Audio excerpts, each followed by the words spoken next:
So we'll get started here. Bismillah, walhamdulillah, wa salatu wa salamu ala rasulillah wa ala alihi wa ashabihi wa man tabi'ahum bi isanin ila yawmiddin. So we're looking at Lum'atul Ittiqad, pages number 9, 10, 11, and 12. This is a very important section of the text by Ibn Qudama, Shaykh al-Islam. And if you're looking at page number 9, we're picking up the second paragraph about halfway through. When the Shaykh, he says, وَنَعْلَمُ أَنَّ اللَّهَ سُبْحَانَهُ وَتَعَالَى لَا شَبِيهَ لَهُ وَلَا نَظِيرَ لَيْسَ كَمِثْلِهِ شَيْءٌ وَهُوَ السَّمِيعُ الْبَصِيرُ وَكُلُّ مَا تَخِيلُ فِي الذِّهْنِ أَوْ خَطَرَ بِالْبَالِ فَإِنَّ اللَّهَ تَعَالَى بِخِلَافِهِ. This is extremely important for us tonight to understand some foundational principles. So keep this in mind, if you would. Okay. Yeah.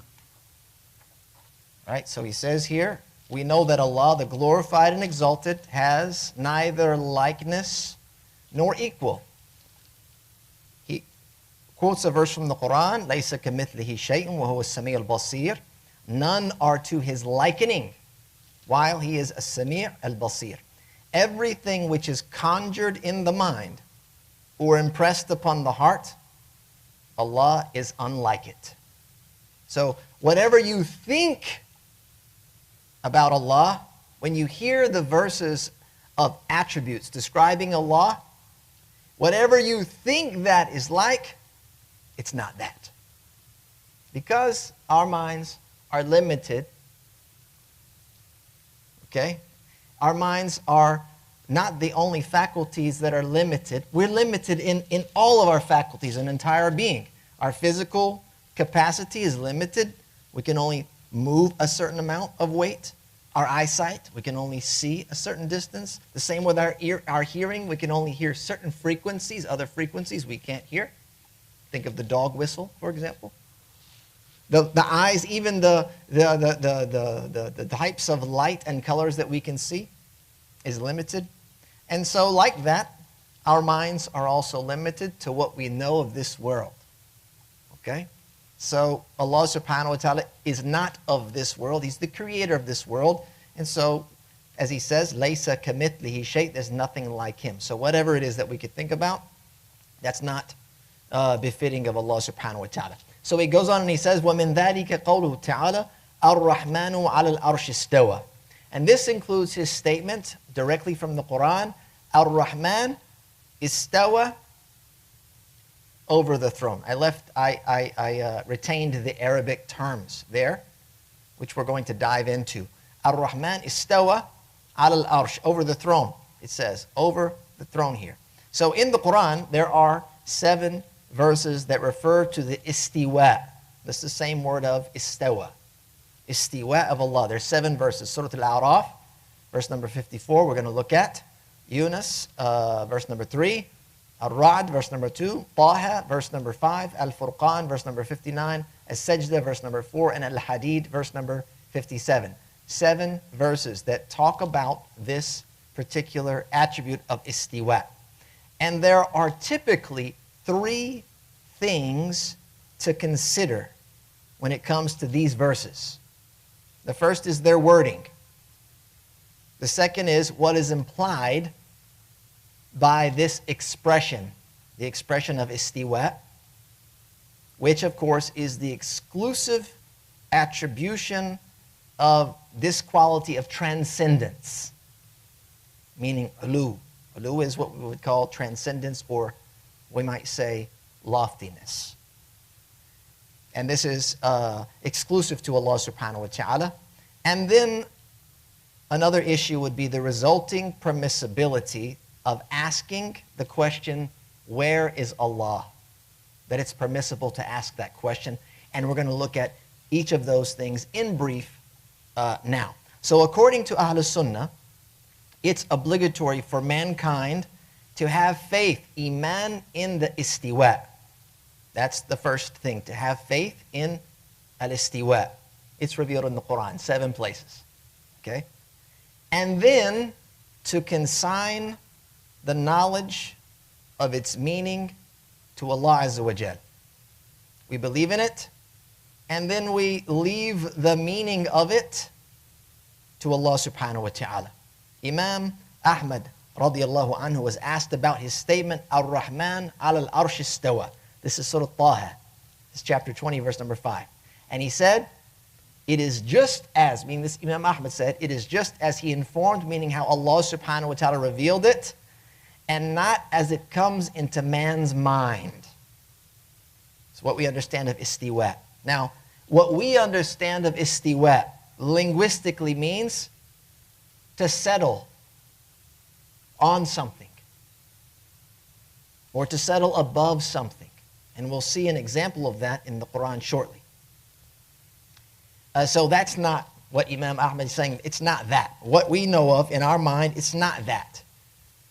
Hanbali reported that he said, we believe that he the exalted is al arsh, upon the throne, al arsh, how he wills, as he wills, without limit or description of one seeking to describe it or limit it to one seeking to place a limit on it. So when you look at the scholars of this tradition in general, especially those of tafsir, because we're looking at verses from the Quran, you will find that the vast majority, the overwhelming majority of the scholars, they went one of two ways. One way, tafweed, which means to relegate the knowledge to Allah, or ta'wil, which means to interpret, using rules of the Arabic language. Okay? This is the vast majority. And then there may be some that went other directions, like negating these attributes, denying them, and some went to another direction of anthropomorphism, which is basically assigning human-like qualities to Allah. Laysa kamithlihi shay, Allah says there's nothing like Him. Okay? So the main two that we're interested in is number one, tafweed and ta'wil. We're mainly interested in those because these two approaches make up what is considered Ahlus Sunnah today. Once we start going beyond that, then it gets tricky. So let's look at some, and this is not an exhaustive list by any stretch of the imagination. These are just some quotes that I wanted to bring, I thought were important and timely for this particular lesson, from the scholars of tafsir. In Al-Libab, fi Uluw al-Kitab, this is written by Ibn Adil al-Nu'mani al-Hanbali, he mentions this very thing, meaning the two different approaches, when he provides the tafsir for verse 54 of Surah Al-A'raf. That verse, it reads, إِنَّ رَبَّكُمُ اللَّهُ الَّذِي خَلَقَ السَّمَاوَاتِ وَالْأَرْضَ فِي سِتَّةِ أَيَّامٍ ثُمَّ اسْتَوَى عَلَى الْأَرْشِ. And the verse continues, but what we're looking at is this point right here. He says, what means, indeed, your Lord is Allah, who created the heavens and the earth in 6 days, right? خَلَقَ الَّذِي خَلَقَ السَّمَاوَاتِ وَالْأَرْضَ فِي سِتَّةِ أَيَّامٍ. In 6 days. ثُمَّ اسْتَوَى. Here's the word. Istawa al arsh. Then he, istawa, I retain the Arabic here as well. And you'll understand why shortly. On the throne. Okay? So that's the point, that's the part that we look at. Ibn Adil al-Nu'mani, he says, we can say that his statement, ثُمَّ اسْتَوَى عَلَى الْأَرْشِ, is from the obscure verses. This is min al-mushkil, min al-mutashabih. Okay, these are the obscure verses, meaning that the meaning of them is not clear. And so it must be interpreted. There must be a ta'wil made. And ta'wil is two types. There's ijmali and there's tafsili. Ta'wil ijmali, this is like a general interpretation, is when you go, the word linguistically, it means X. So to make ta'wil ijmali is to say, but in this instance, that's not what it means. It means something else. Ta'wil tafsili is to take it a step further and say, it doesn't mean X, it means Y. And you'll use some type of a linguistic tool or structure in order to determine that Y meaning. Okay, they take it a step further. Okay? These are the two approaches, as he says, and the scholars, they have these two approaches. The first approach is to be absolutely certain that He is exalted above place and direction, meaning we don't assign place or direction to Allah, and that we do not delve into a detailed interpretation. Rather, we make tafweed. This is Ibn Adil al-Nu'mani, relegating its knowledge to Allah, and say, al-Istiwa al-Arsh is an attribute of Allah without kayf. Kayf meaning the modality or the how of such a thing. It's obligatory to have faith in it, and then we consign its knowledge to Allah. We simply say, we don't know what that means. Only Allah knows what that means. Okay, that's what that means, to consign its knowledge to Allah. That's tafweed. And then he quotes a narration from Imam Malik. It's a very famous narration we're going to look at shortly. And the man who asked about a similar verse and what transpired between the great Imam Dar al-Hijrah. He then mentions the methodology of the Imam Sufyan al-Thawri, Imam al-Awza'i, Layth, Sufyan ibn Uyayna, Abdullah ibn Mubarak, and others when it comes to the verses containing ambiguous attributes. These are al-mutashabih. And we've talked about these Imams and their approach in detail in previous lessons, and that is that you narrate them without kayf. Basically, without assigning a meaning. You narrate them tumarru kama ja'at. They are passed over as they have been revealed. Or qira'atuha tafsiruha. They say their recitation is their explanation. Meaning, that's all you get. That's all you got. The second school, he says, is to pursue a detailed interpretation. This is ta'wil tafsili. And within this method, there are two conclusions. The first is that when Allah says, ثُمَّ اسْتَوَى عَلَى الْعَرْشِ, it means the execution of His power and divine will. And then there's another conclusion, and that is to gain full control over the arsh. Okay? I'll stop there, because Ibn Adil al-Nu'mani, he goes on to present what that looks like and why those conclusions were, or how they were derived, and the rationale behind them in order to come to this interpretation. And I'm telling you, if you read it, it's very compelling. The argument that he presents is very compelling and linguistically sound. Because we have to understand something, ta'wil. There are verses, according to the Hanabila, you only make ta'wil when it was reported to have been made from the companions. And the companions, they made ta'wil of certain verses. Allah is with us, for example. Allah is with us. There are multiple verses that express that concept. And so they made ta'wil because the linguistic, literal meaning is that Allah has come down into creation and is with us. And of course, we have a fundamental principle that does not allow us to understand or interpret it in such a way. And so they made ta'wil. And because the companions made ta'wil in a few circumstances, the school that makes ta'wil understood that as a general permissibility based on the Arabic language and what was sound and how it was done. And so that's what they did. And so Ibn Adil, he, like I said, does a great job in kind of recapping and rehashing some of the rationale behind that. It's very good. Moving on to the next work by Mujiruddin al-Ulaymi. We've looked at his work. We've actually completed Juz Amma here together from his Fath al-Rahman. He presents a very similar view as Ibn Adil. And he says, then istawa ala al-arsh. Istiwa befitting His Majesty without kayf or modality. This is from the Mushkil, which is obligatory according to Ahlul Sunnah for mankind to have faith in and consign its knowledge to Allah Azza wa Jal. Meaning we don't know what this means. They don't offer tafsir. They don't say istawa ala al-arsh means X, Y, Z, A, B, C. They don't do that. They just say, oh, only Allah knows this. Imam Malik quotes this very, as I mentioned, this very famous quote from Imam Malik radiallahu anhu when he was asked about al-istiwa. He said, al-istiwa ma'loom. What's that mean? That istiwa is ma'loom, means it's known.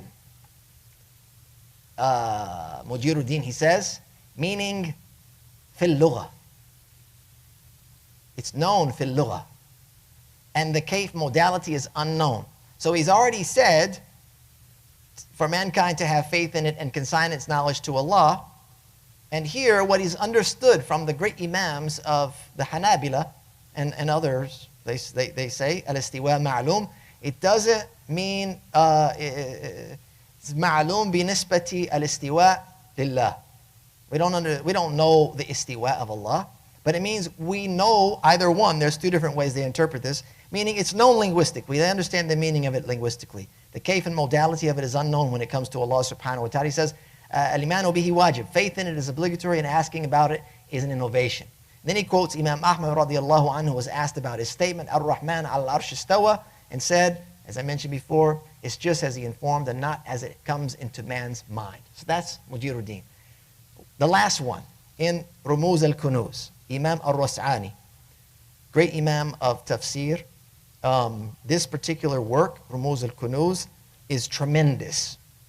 It's a big work, it's very thorough. He says that the way of truth regarding this verse and its like, from the verses and narrations, not only the verses about this, but the narrations, the ahadith of the attributes, min as-sifat, is to affirm and narrate them without likeness or similarity and without interpretation or negation.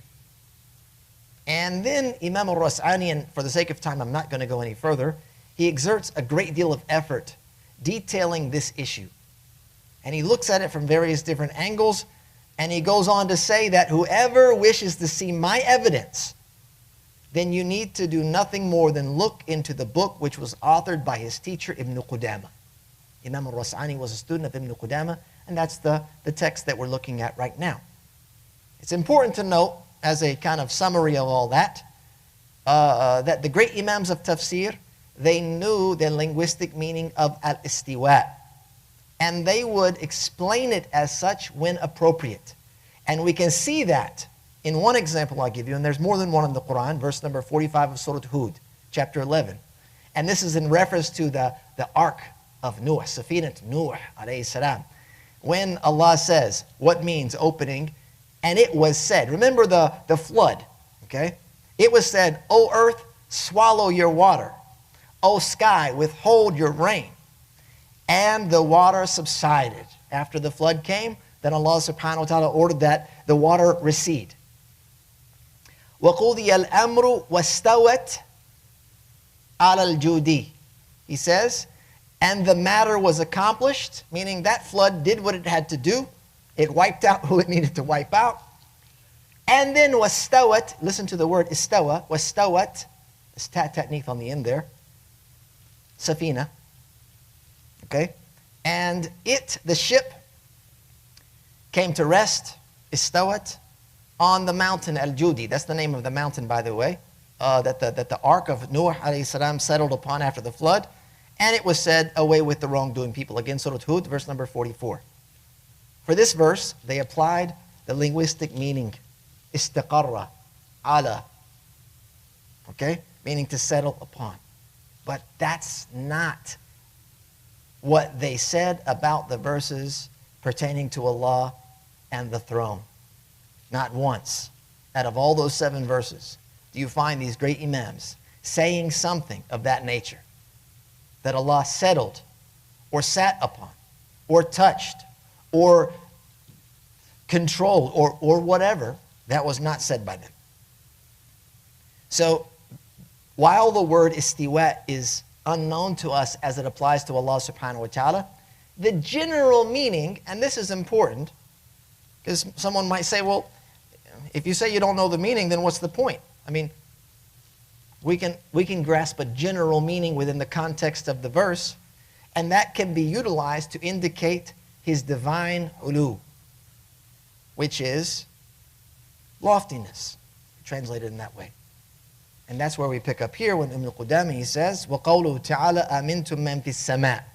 Do you feel secure that the one who is في السماء. وقول النبي صلى الله عليه وسلم ربنا الله الذي في السماء تقدس اسمك. The statement of the Prophet صلى الله عليه وسلم, our Lord is في السماء, hallowed be thy name. As a result, from this here, asking where Allah is has been deemed permissible. And it's clearly, explicitly mentioned in the Sunnah.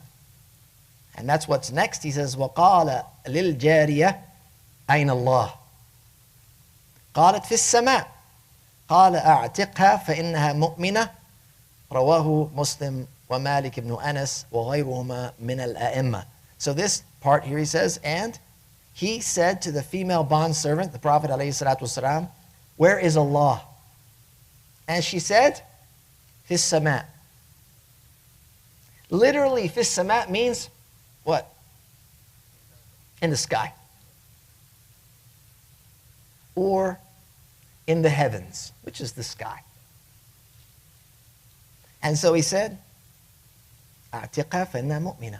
Free her, for she is a believer. That's it. And this is reported by Imam Muslim and Malik ibn Anas and other great Imams. There's also a narration in which the bondservant makes a gesture upward. Upward, like, Ayn Allah, where's Allah? To indicate Uluw. Okay? Another one, we continue. وقال النبي صلى الله عليه وسلم لحسين كم إلها تعبد. He says to Hussein, how many gods do you worship? قال سبعة ستة في الأرض. I worship 7. 6 of them are on earth. وواحدا في السماء. And one of them is في السماء. قال من لرغبتك ورهبتك. He says, to whom belongs your longing and your awe, your reverence? قال الذي في السماء. He said, the one who is في السماء. قال فاترك الستة وَعْبُدَ الَّذِي فِي السَّمَاءِ وَأَنَا أُعَلِّمُكَ دَعْوَتَيْنِ. He says, abandon the 6, meaning the 6 that you worship on earth, and worship the one who is فِي السَّمَاء. And I will teach you 2 prayers. فَأَسْلَمْ. So he submitted, surrendered, accepting the truth. وَعَلَّمَهُ النَّبِيُّ صَلَّى اللَّهُ عَلَيْهِ وَسَلَّمْ أَنْ يَقُولَ اللهم ألهمني رشدي وقيني شر نفسي. So this is the prayer that he taught him. He said, O Allah, inspire in me guidance and deliver me from the evils within myself. Allahumma ameen. Ibn Qudami says, وفيما نقل من علامات النبي صلى الله عليه وسلم وأصحابه في الكتب المقدمة أنهم يسجدون بالأرض ويزعمون أن إلههم في السماء. It's included in the signs, because this prophet has signs, he has alamat that he was identified with by previous nations, including in the signs of the Prophet ﷺ and his companions, which have been reported in previous scriptures. Okay, so the previous scriptures gave signs to their people that you will know of this prophet by his signs. And like that was the way of the Jews, they were looking for those signs. So that's why they moved to Yathrib, they moved to Medina, because those were the signs. He's going to be in this place, etc. So this is one of those signs, is that they prostrate on earth and claim their God is fis sama. They claim their God is fis sama. Again, here you see fis sama. Multiple narrations now. We heard the same phrase fis sama. Like I told you, the literal, linguistic, the first thing that comes into our mind was just said here. I asked you that for a reason. What comes into your mind when you hear fis sama? You said, in the sky. Fi, in, harfu jar, as-sama. As-sama wal-ard. You have the earth, you have the heavens. It's repeated in the Quran. The first thing that came to your mind was in the heavens or in the sky. If you look at this hadith in Sahih Muslim, Imam al-Nawawi, he relates the words of the great Al-Qadi Iyad. He says, there is no difference between the Muslims, meaning we don't disagree on this, that what has been made apparent, the literal linguistic meaning regarding Allah being fis sama, like what's mentioned in the verse, أَأَمِنْتُم مَّن فِي السَّمَاءِ. Do you feel secure from the one who is fis sama? Are not taken literally, but all of them must be interpreted. They're not taken literally, because that would mean what? We're saying that Allah is in what? What did we say? The sky. Allah is in the sky. or in the heavens. That would be the literal interpretation, the literal application of this phrase. So what the Imams here are referring to, Imam al-Nawawi by extension of Al-Qadi Iyad, is that the apparent meaning that comes to our mind is not acceptable. Because if we were to affirm that, we would be saying that Allah has entered into the heavens or into the sky, meaning He's entered into something that He's created, while He is the creator, and this is not permitted. It's not permitted. The Hanabila, so how are we to understand, right? How are we to understand this? Amintum man bis sama'. How should we grasp all of this? Hanabila, they say that the word fi, we understand fi to mean in. And this is an adverb of place. And it describes a type of physical envelopment or encompassment. For example, if you were to say al-imamu fil masjid, what does that mean? Al-imam fil masjid is in the masjid. Meaning the masjid is encompassing the imam. Okay? Ar-rajulu fil dukkan. The man, or I should say at-tajiru fil dukkan. The merchant is in the store.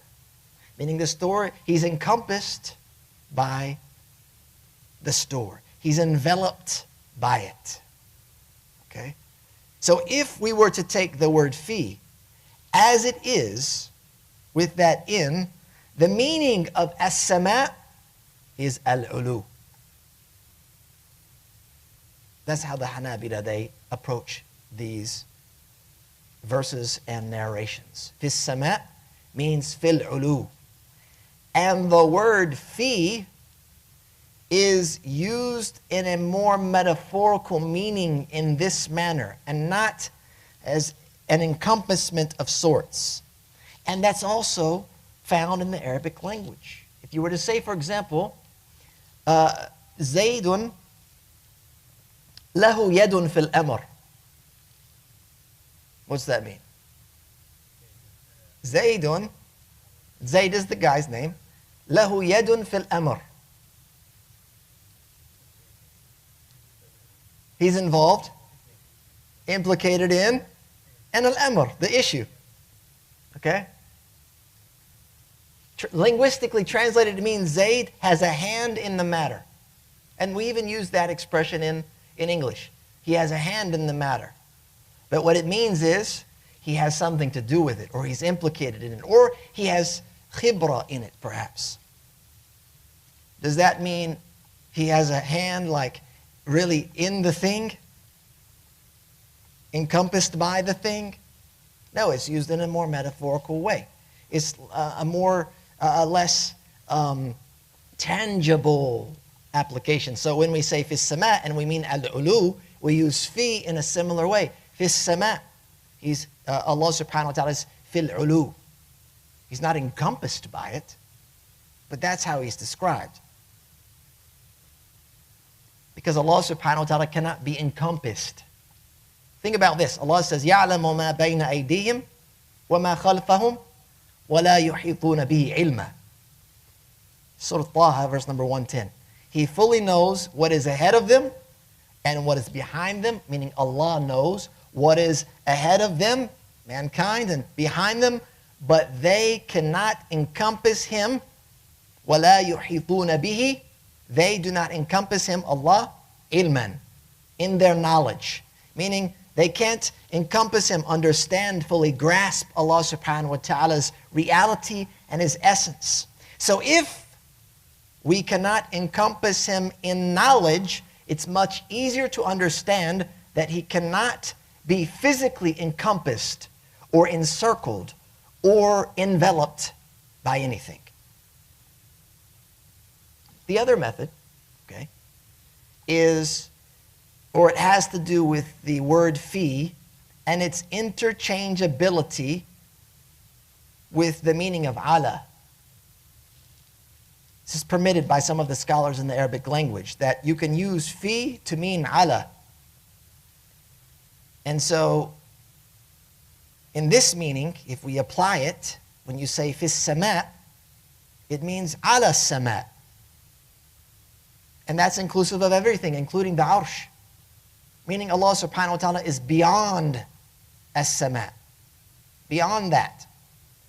And this issue of al-uluw is akin, this attribute is akin to the attribute of Fawqiyyah. All right, so far we had Istiwa, we have Uluw, and now we have Fawqiyyah. Fawqiyyah, we could translate it as like aboveness. Again, aboveness. That's a literal translation.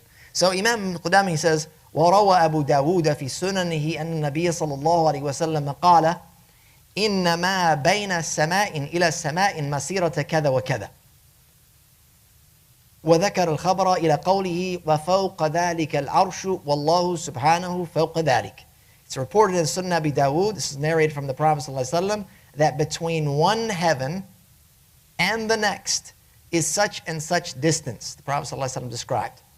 From one level to the next is a distance. Maybe you're familiar with this narration. And then from that level to the next level is a distance of such and such as he describes. And this mentions this particular narration until he gets to the point, above that is the throne. وَفَوْقَ ذَلِكَ الْعَرْشِ. Above that is the throne. وَاللَّهُ سُبْحَانَهُ فَوْقَ ذَلِكَ. And Allah is فَوْقَ all of that. So what we should understand, okay, because we have to remember, the very beginning when we opened up, we said, لَيْسَ كَمِثْلِهِ شَيْءٍ. There's nothing like Allah subhanahu wa ta'ala. We can't grasp Allah's, the reality of His essence, so we don't understand the meanings of these things, and we relegate that knowledge to Allah subhanahu wa ta'ala. So what we're to understand from both al-uluw and al-fawqiyyah is first, that Allah subhanahu wa ta'ala is separate from His creation. And not that He occupies a worldly space that we call above or up. Allah doesn't occupy the space that we often refer to as above. Above my head is the ceiling. Above my head are the clouds. Those are physical spaces occupied by physical bodies or structures. Or to say up, like in this physical way, because it's limiting in location. And that's based on our perspective. Again, like I said, the perspective of our understanding is limited to the creation and the realm that we are consigned to. Okay?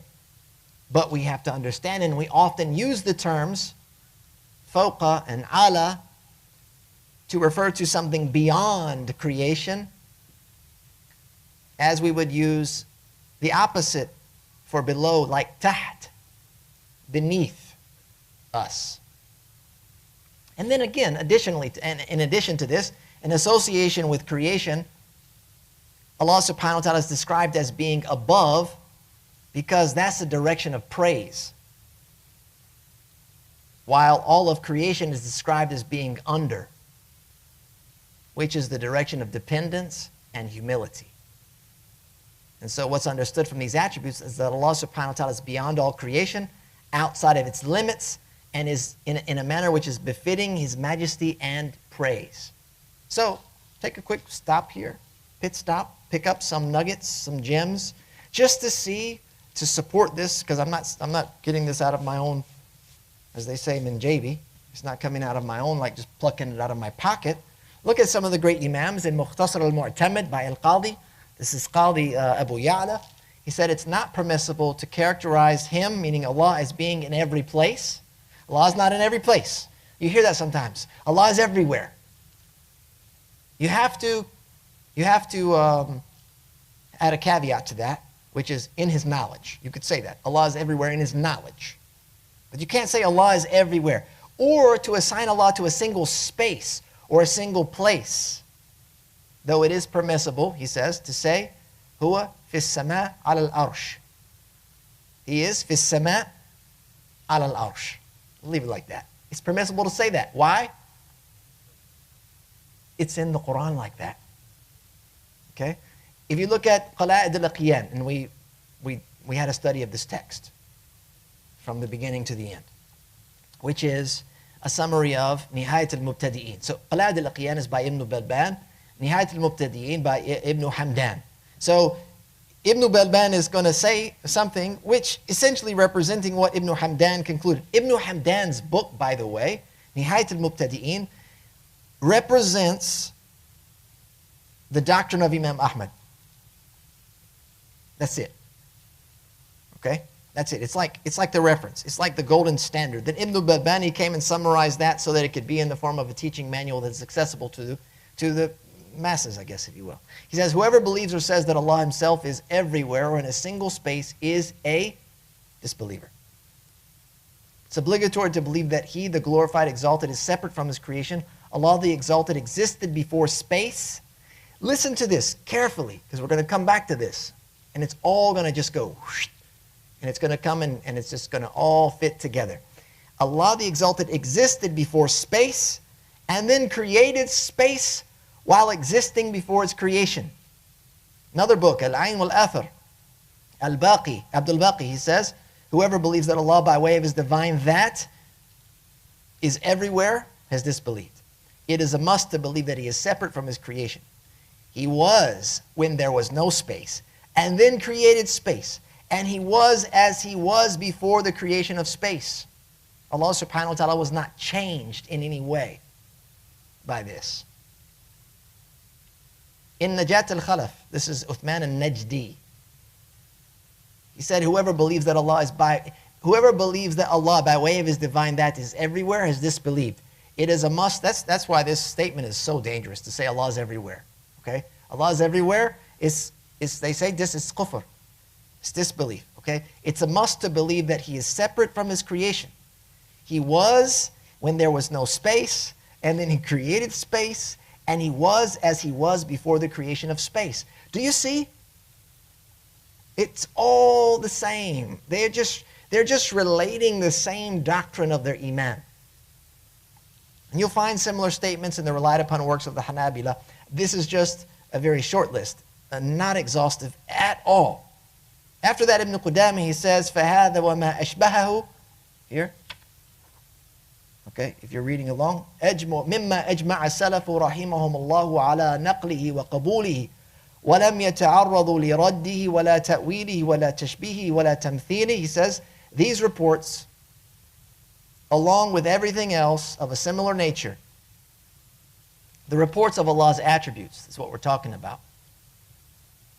Whether they're the verses of the Quran or the hadith that He mentions explicitly, along with everything else of a similar nature, similar to these, are what the Salaf agreed upon regarding their transmission.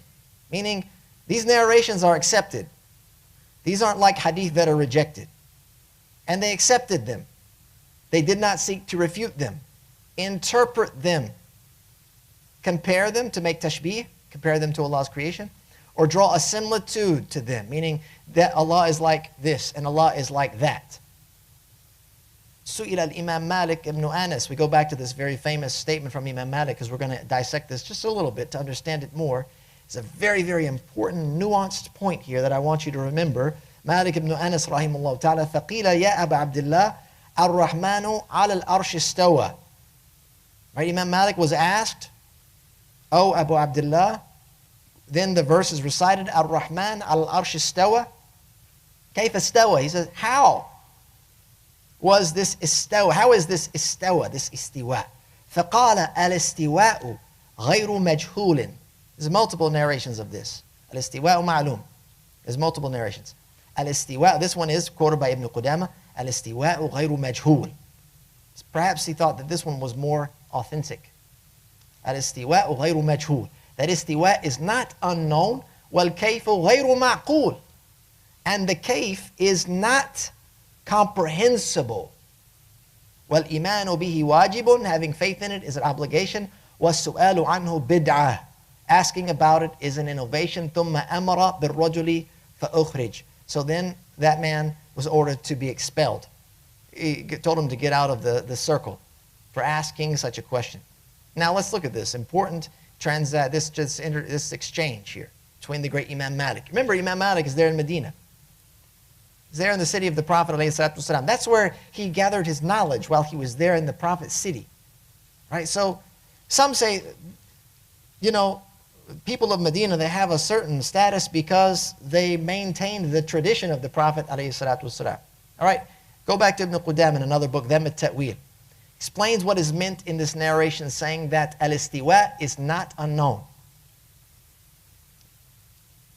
And that's because Allah subhanahu wa ta'ala revealed it again. Istiwa is not unknown.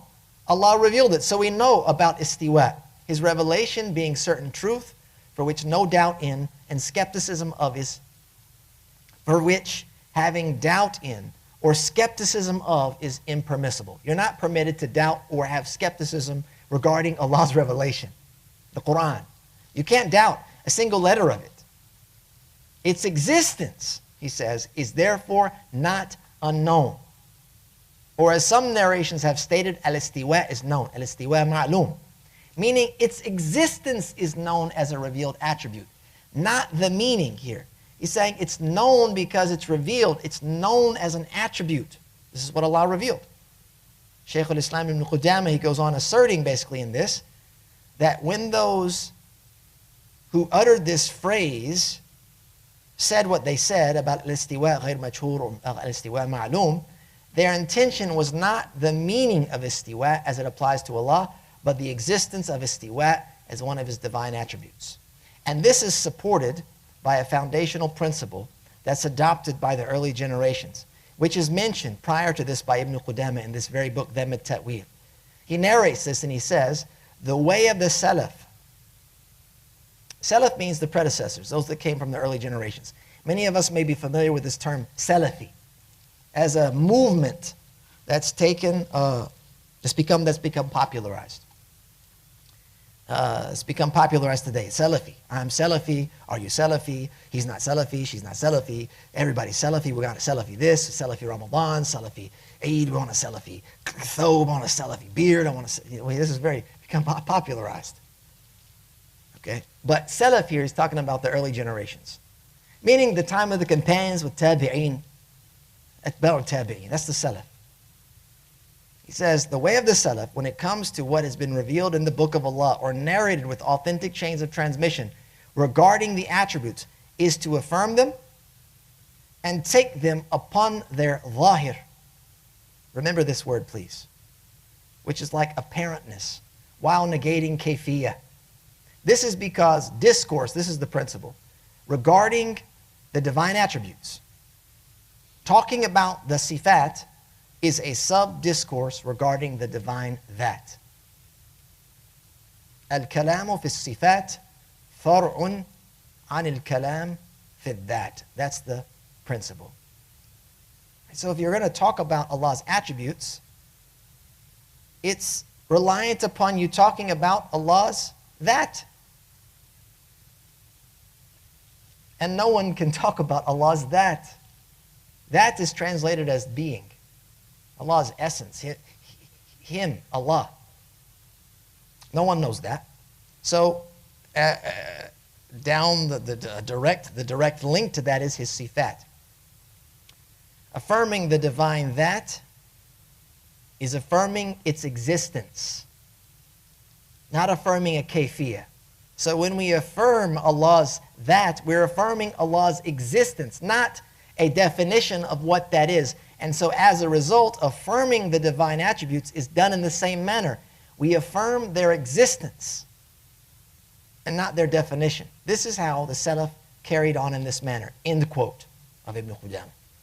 So I told you to remember the term zahir, meaning apparentness. The term zahir is a general term, and it's often misunderstood, or it's often applied in a manner not intended within the context of its usage. So let's take a look, just again, Bayan Talbis al-Jahmiyyah. This is by Ibn Taymiyyah, Shaykh al-Islam. Okay? He might have had different conclusions, but he says, وَأَمَّا لَفْظُ الظَّاهِرِ. He says, as for the term ظاهر, as I said, apparentness, فَيَنْبَغِي أَنْ يُعْرَفَ أَنَّ الظَّاهِرَ قَدْ يُرَادُ بِهِ نَفْسُ اللَّفْظِ لِظُهُورِهِ لِلسَّمْعِ. Are we clear on that?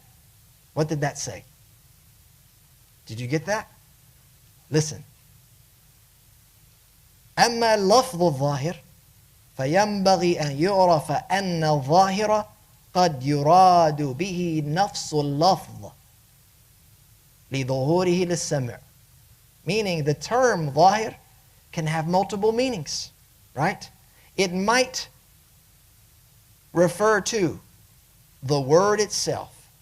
قد يراد به نفس اللفظ. It could be the word itself because it's clearly heard. So when someone says, the ظاهر of that is the word of it. That's what I heard. I heard this particular word. That's one. Because it is clear to what the ear. أو لظهور معناه للقلب. Or the meaning based on what, has become apparent in one's heart. وقد يراد به المعنى الذي يظهر من اللفظ للقلب وقد يراد به الأمران. Or it could be the meaning which is based on that word that the heart has understood, or it could mean both things. So you see, my point here is that this word ظاهر has multiple meanings. And you have to apply the meaning of that in the context based on who's saying it. That's called honesty. It's insaf. Somebody says something, and then you take their words and misconstrue them. Is that honest or not? Hey, you're using my words against me. That's not what I meant. I didn't mean that. You're now using my words as a weapon. That's not being honest. That's as a tactic, right? That sometimes people will use in arguments, etc., to win, when that's the only thing they have. They not have a lot of ammo. They're just grasping for ammo. They take that one and they start using your words and taking them out of context or taking them away from what you intended, etc. So to be fair, you have to apply the meanings of these words based on the context and by way of the one that said them. So when the Hanabila use the term ظاهر, they either mean the word itself. Al-Lafz, Ibn Qudamah, he said that our iman in this sifat is mujarradul alfaz. We just believe in the words as they were revealed. That's one, because they were revealed as an attribute. Or a meaning that is specific to Allah and known only by Him. It's either one or two when you use the word ظاهر. So in Fath al-Bari, if you're not familiar with that, it's an explanation of Sahih al-Bukhari.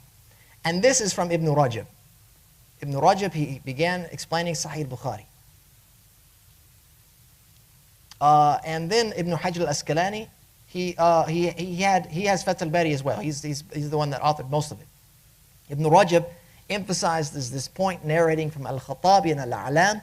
He says that the way of the Salaf regarding these hadith of attributes is to have faith, to take them upon their ظاهر while negating kayfiyah. He says here, he's going to explain the ظاهر again. We're back to this word. Whoever says that the ظاهر is not intended should be told that the ظاهر is of two types. ظاهر, which is befitting of the creation, specific to them, which is not intended. And that's the linguistic meaning. That's the apparent meaning that we understand. Like of istawa.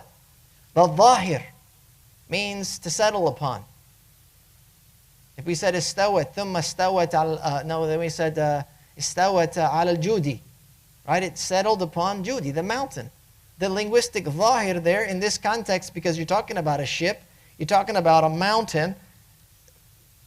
The apparent meaning of that is on top of the mountain. The ship settled on top of the mountain. Right? The Imam is saying that's not what we're talking about when it comes to the attributes of Allah. He says, and al-Zahir, which is befitting of Dhul Jalali wal Ikram, which is intended. Negating it is ta'til. That means to render them void. He goes on to say, so this is the thing. The Hanabila, they say about Allah's attributes, they don't say there's no meaning. They say there's a meaning. We believe that. We believe that the sifat, the attributes of Allah, they have a meaning. So, istawa al-arsh, there's a meaning to it, for sure. Allah didn't reveal something without a meaning. Like just make up words. No, it has a meaning. But what they say is, we just don't know that meaning. We can't comprehend that meaning. We relegate that to Allah. And so this is what Ibn Rajab is saying, who is Al-Hanbali, right? He's going to have the same, he's from the same mashrab, right? Same background. He's negating the mustaqil. He goes on and he says, just as there's nothing like Allah regarding His divine that, likewise are His attributes. Whatever is not understood, what those deeply rooted in knowledge said about the ambiguous, which was praised by Allah, should be said. We believe in it. All of it is from our Lord. He said the Salaf and the leaders of Ahl Hadith agree that the verses of divine attributes and the authentic Hadith are all traversed over as they have come without likeness, similarity, distortion, or negation. And then Ibn Qudama goes on, concluding and saying, the kayf is not comprehensible. We can't understand the kayf, meaning kayf is modality, how.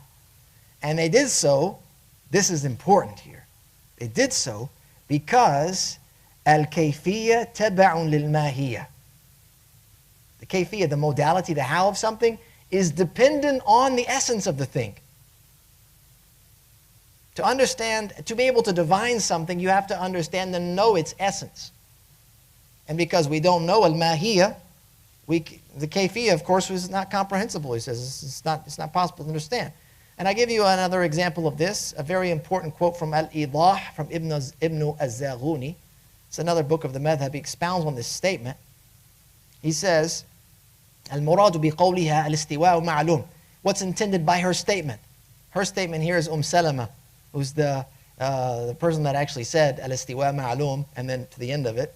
And it was as if Imam Malik was just basically rephrasing what she said. Al-istiwa ma'lum. أي هذه الصفة مضافة إلى الباري تعالى ثابتة له ندرك ذلك علما بطريق مقطوع عليه وهو أن علمنا استحقاقه لهذه الصفة بالقرآن الثابت بالتواتر ونحن نعلم ثبوت هذه الصفة له بالقرآن الذي يثبت بمثله العلم. He goes on, basically says that istiwa is known. This part where he says istiwa is known is that this is an attribute which is ascribed to the Creator. It's firmly established for Him. We comprehend this with certainty through definitive means, namely our knowledge of His entitlement to such an attribute as established in the Quran, which has been transmitted through tawatur, meaning mass transmission. Because there's some that say, if you had an ahad hadith that's just been transmitted by a single narrator, some might go, yeah, we don't need to take that. We just stick with the ones that are massly transmitted. The Quran is mass transmitted, and we're getting the sifa of istiwa there. So we can't deny it based on the nature of its transmission. It produces certain knowledge. That's the way of the Quran. He says, وَأَمَّا الْإِطِّلَاءُ عَلَى مَعْنَاهُ وَالْوُقُوفُ عَلَى حَقِيقَتِهِ فَذَلِكَ أَمْرٌ يَعُودُ إِلَى الْكَيْفِيَّةِ. He says, as for understanding its meaning and grasping its reality, that goes back to the modality about which is said the kayfiyya is unknown. يعود إلى الكيفية وهو الذي قيل فيه الكيف مجهول والجهالة منه من جهة أنه لا سبيل لنا إلى إثبات ما يتعلق الكيفية به فإن الكيفية تبع للماهية ولا سبيل لنا إلى إثباتها فجهل الأمر في الكيفية لذلك. Basically goes on and says exactly what I mentioned. Its unknowability arises from the fact that we have no means to affirm anything related to modality of how. That's what they asked Imam Malik. كيف الاستواء? How is istiwa? Because we have no means to understand that, because kayfiyya is dependent on mahiyya. In order to know it, you have to know the essence of Allah subhanahu wa ta'ala. And since we have no means to affirm al-mahiyya, the lack of knowledge regarding the matter of kayfiyya stems from that. And so, we're going to conclude right here at this point. They don't say, we affirm the attribute upon its zahir. Saying zahir, intending the linguistic meaning while negating kayf or modality. This phrase is popular. Using that application of a linguistic word, the linguistic meaning, it's confusing. Because affirming such a meaning, like a worldly meaning, in the first place, in the first part of the phrase, results in affirming modality. When you say, we believe it upon its zahir, and you're intending أول ما يبادر إلى الذهن, the first thing that comes to your mind, what did we say في السماء? What was the first thing that came to our mind? In the sky. What did we do? That's al-kayfiyah. Okay? Are you following me on this? So when you say that, the first part of the phrase, you're affirming a kayfiyah. And then what do? You say, bila kayfiyah. Without kayfiyah. Think about this. When we affirm a linguistic meaning of yed, that's an attribute of Allah, yed. Yadullah, fawqa, aydihim. What's yed mean? Hand. Okay. So if you affirm a linguistic meaning to yed, the linguistic meaning of yed is jariha. It's a limb, a part of a total structure or body. So when you were to affirm yed ala zahirihi, on the apparentness of it, meaning the linguistic meaning, we have affirmed a kayfiyah. Even if we don't say it's a hand like this, it's a hand that looks like that or like this or like that, because there's so many different types. There's a yed al-insan, there's yed as-sa'ah, the hand of the clock. Yed al-bab, there's the hand on the door. But yed, in its very essence, means jariha. So there is some type of kayfiyah happening at a very, very basic level. And then we say bila kayf. So the second part of the phrase, we're essentially negating the first part of the phrase, if that's how we intend it. Ala zahirihi bila kayf. We will take it upon its meaning with some meaning we know, which has some type of kayfiyah, and then we say bila kayf. There's a similar phrase. We affirm the attribute upon its zahir, and we intend a similar linguistic meaning, in a manner befitting His Majesty. Bima yuliq. Okay? What's befitting to Allah. So we affirm it, if we were to say zahir, and we intend that a linguistic meaning, this phrase is also problematic, because we would be affirming something which is not befitting of Allah in the first place. And then we would be negating it when we said, in a manner befitting His Majesty. Like if we said, again, we affirm al-yad, sifatul yad ala zahirihi, meaning al-zahir al-lughawi, upon the linguistic apparentness of al-yad. We affirm that. And then we said, bima yaliq, according to what benefits Him. So what's happened is, we affirmed a limb in a manner befitting His Majesty, while no limb is befitting of Allah. There's no description that you could use of a limb, a part, because Allah is not in parts. Allah is one. Absolute. So when those statements are used in that way, with this meaning of zahir, as being a linguistic meaning, as opposed to whether it's just the lafz or a reality unknown to us, in doing so, if we use them in that way, we're either hiding anthropomorphic views. We're hiding tajseem. That's one. Or we intend something else, totally different, not the linguistic meaning. It's another intention altogether. Or when we say it in that way, we just don't know the implications of what we're saying, and it's done so ignorantly, if we were to say it in that manner. We know what it means, bila kayf. So, the khulasa here, about this zahir. So when we say we affirm the zahir without kayf, or we affirm the zahir in a manner befitting His Majesty, what we're saying, according to the Hanabila, is that we affirm the attribute as it appears as a word, lafz, without defining a meaning for it. Or we affirm a reality in a manner befitting His majesty, which is only known to Allah. And these statements, by the way, we have to understand that these types of statements that the scholars constructed were largely done so to counter and combat those that rejected and denied these attributes. That's why these statements exist.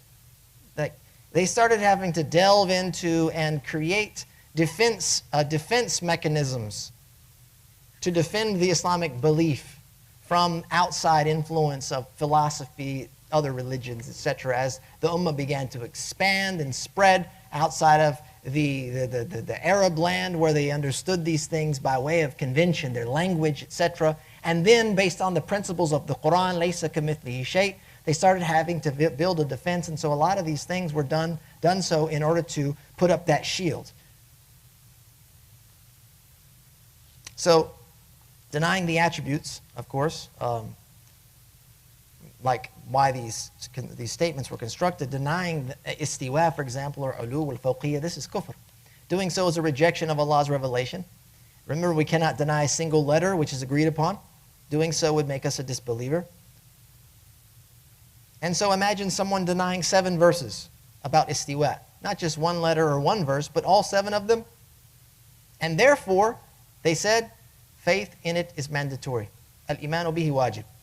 And asking about it is innovation. And that's because just the question can't be answered. You can't answer the question. There's no way of knowing the answer. And so it's not permissible to ask such a question or to speak about the topic. No one during the time of the Prophet ﷺ came to ask such a question to the Prophet ﷺ. So these concepts that I highlighted for you here, by the way, Imam al-Qudama goes on and he says basically that what he's mentioned in this part of the book and everything that came before it in his Lum'ah, he says, especially when it comes to this issue, there's consensus regarding it. Even those that make ta'wil, they make interpretation. And Imam al-Qudama and the Hanbali, especially during his era, were very staunch against making ta'wil, unless it was permitted by the companions. He says that even those that make ta'wil have also acknowledged that the way of the Salaf is what we've stated. Meaning, you just say, we don't know, only Allah knows, and that's it. He says, I've also read from some of their scholars in a book which states our companions have differed regarding the revelation of attributes. Some have traversed over them as they've come without tafsir or ta'wil, while negating likeness, which is the way of the Salaf. He says, consensus regarding this has therefore been established or achieved. So these excerpts here that I mentioned to you, they establish the concepts of Fawqiyyah and Uluw, of Istiwa, within the theological discourse of Ahl Sunnah, particularly the Hanbali school. It also highlights the scholars of the Sunnah, typically adopting one of 2 ways. The first way, which is the Hanbali way, which is tafwid, which means we relegate the meanings of these attributes to Allah. What we understand is a general understanding within the context, as I mentioned before. Or the other way is to make ta'wil, interpreting them based on a linguistic precedent in a way that reflects Allah's transcendence. And this was typical of the Ash'ari and Maturidiyya. Okay? Like I said, they have a precedent which permits them to make ta'wil. They see it as permissible because the companions made ta'wil in certain instances, and so they took that as general permissibility to make ta'wil for all of them. The Hanabila, however, deemed that to be impermissible. Regardless the method of tafwid or ta'wil, the consensus among the scholars is to exonerate Allah from lowly qualities and to reject anthropomorphism or tajseem. Having said that, it's very, very crucial to understand this because these attributes of Fawqiyyah, Uluw, and Istiwa are central to Imam al-Wasiti's approach of spirituality. In fact, Imam al-Wasiti says that without the correct perspective on the impact of these attributes, is what we're going to talk about next time, the seeker will forever be impeded on their journey to Allah. You can go quite a distance, But you'll never make it to your goal because you have not understood the impact of Fawqiyyah, Uluw, and Istiwa. And he writes about this topic extensively. Imam al-Wasiti has many booklets, letters, correspondence that he sent between him and different scholars. And he writes about this topic over and over again. Because he came from a background where it was a very different outlook on these attributes. And then he, as he said, was given guidance and insight and found the true, I guess, fruit of it, as you will. And one of those books is entitled Advice to My Brothers Regarding Allah's Attributes. And this book is quoted by Imam al-Safarini in his Lawam al-Anwar. Lawam al-Anwar, I didn't quote from that here, but we will be looking at that next time. And Imam al-Safarini, he quotes Imam al-Wasiti. This book, Lawam al-Anwar, is like the most expansive work of the Hanabila, to my knowledge, when it comes to doctrine. And he quotes from him to clarify the use of the word jiha as it pertains to Allah. Jiha means direction. We talked about that earlier, I think, alluded to it at least, that we wouldn't assign a jiha. But some of the Hanabila, they did. The very minority of the Hanabila, they would affirm a jiha. But it was used in a very restricted sense of the word, much like we would use the words uluw and fawqiyyah and istiwa in a very, very restricted sense of the word. And Imam al-Wasiti, he expounds upon this usage of the word in a way which sits just right with the doctrine of tanzih, right? To exonerate Allah from lowly qualities. And that's where we're going to stop for tonight. Jazakallah khair for your patience and attentive listening. We'll pick up here next time we gather. Wa sallallahu wa sallam ala nabiyyina Muhammad wa akhiru da'wana alhamdulillahi rabbil alameen.